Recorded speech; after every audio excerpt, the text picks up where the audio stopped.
Hey, have you ever gone to like a movie, whether it was a comedy and you walk out later and you're in a really good mood, but then if you go to a movie that's more of like a depressing, I don't know, tragic scene or something, and then you leave and you're like, maybe you're a little depressed?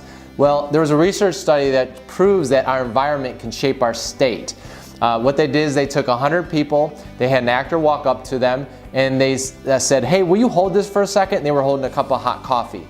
And the person said yes, and they grabbed something out of their pocket, and they said, all right, thank you so much. And they grabbed the hot coffee back. Well, then they took another 100 people and did the exact same thing, except with iced coffee. So they had hot coffee versus the cold coffee. 45 minutes later, a different actor would come back to the different groups, and they would say, hey, for $5, will you just read this one simple paragraph for me and then answer 3 questions? And those who participated, the results were amazing. The people that had the hot coffee, they thought the questions were about the character. They thought the character was loving and warm-hearted and jovial and just exuberant. The people that had the iced coffee to hold thought the person was cold-hearted, was mean, was angry, was mean-spirited. It just goes to show that the state and the environment that we're in can really change the way that our state of mind is. An easy way to change your state is to have what we call a pattern interrupt. See, like that, something like that, a pattern interrupt. You wouldn't have expected me to do that, but now that just changed your mental state too as well. Great example is when my 9-year-old, she's 9, but she still throws a tantrum like a 2-year-old. She'd be flailing, moving around and everything, and I'll just be, bravo. Give her the Academy Award. Ask her, bring out the trophy.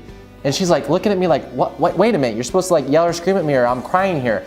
But when I change my state, it changes her state.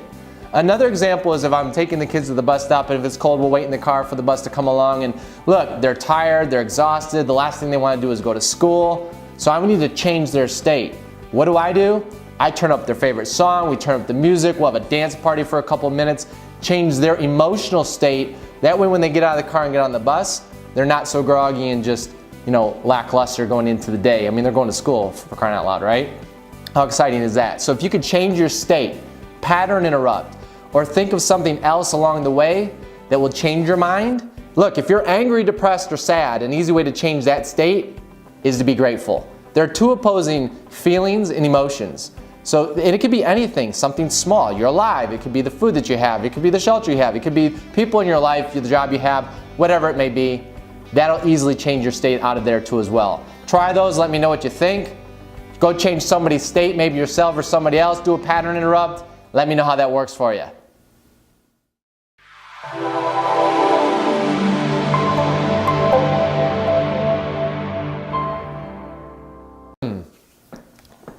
All right. Is it better if I drop this or do you don't? It doesn't, I'm not looking at anything other than just the lens, so it doesn't bother me at all.